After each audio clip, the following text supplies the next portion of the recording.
We started off small. We didn't know what to do. You know, it was new to us. We didn't have a clue. We put signs on the floors, didn't work. So it evolved. Social distancing is the main objective, to get everybody back into the facility safely and securely. The staff have been brilliant. In the beginning, they were a bit anxious, but now they're all brilliant. They sanitise before they come into the building. They wash their hands regularly. They know the 2 metre distance. We've got the markings on the floor. They realise how far it is now. Yeah, they've been really good. Okay, so the first thing when people get to work, we've put new procedures onto the doorway to remind people, if they're feeling ill, not to come into the factory. Our company procedure is to wear a face mask and then to hand sanitise, because you may have touched the door handles, you come in, but you're going to have to sanitise your hands. So this area here is our busiest area in the whole operations area. First thing we did was put signs on the floor saying do not cross this line. It wasn't working. You know, someone would say, oh, here's your labels, and they'd walk in and take them, or can you look at this on the screen, and they'd walk over there. So that didn't work. We stood up on the gantry there for 15 minutes probably watching, and we noticed that one of the things that making people get closer together was the forklift coming through. So we've banned the forklift from this area because as it was coming through, people were walking forward to get out of its way and, you know, getting close to everyone else. So the whole sort of cleaning protocol has been sort of completely changed to what it was before? We didn't do it. You know, we didn't clean the handle on the forklift. There was no need, you know. But now it's done 10, 15 times a day. So in this office again, the first thing we did was put this no-go area on the floor. So you know, we've got someone sat there, so anyone walking in would be too close. So we've done our 2 metre line. Sometimes you just need to go over and get something. So we put the screens up. This area would normally have 3 to 4 people working in it, one on either side of the desk and 2 there. If we want to increase volume when orders start to pile in, we're going to have to rearrange this completely. This one's easy with a bit of perspex between the two, but these are going to have to be moved.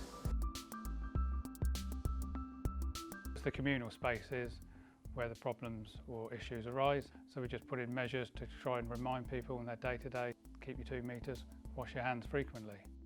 We could normally have up to 30 people sitting in here easily, playing pool, pool's out of action because we get too close, and now you can only get 7 people sitting in here, and restricted the space around the vending machines as well.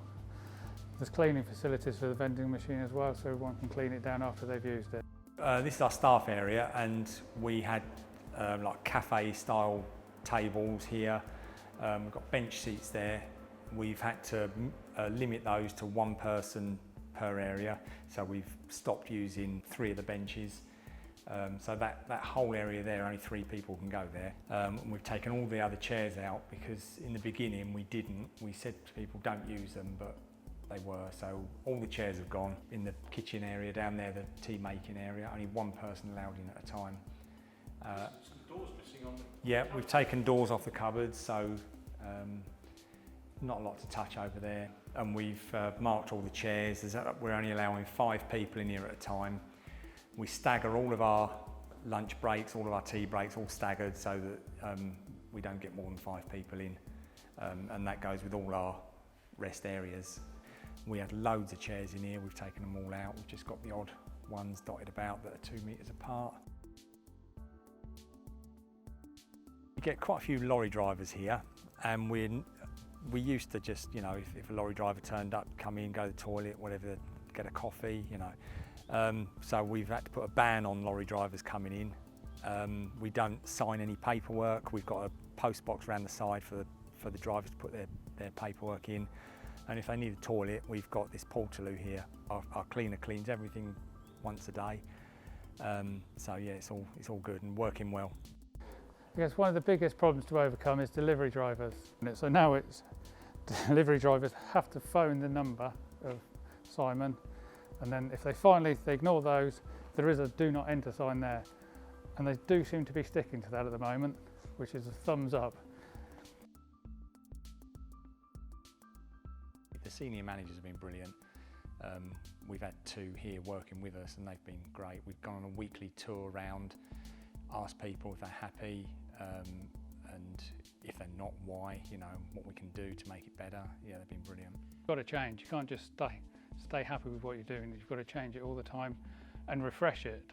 I'm already refreshing. I've only been back 2 weeks and I'm refreshing some of the paperwork and the information that's out there.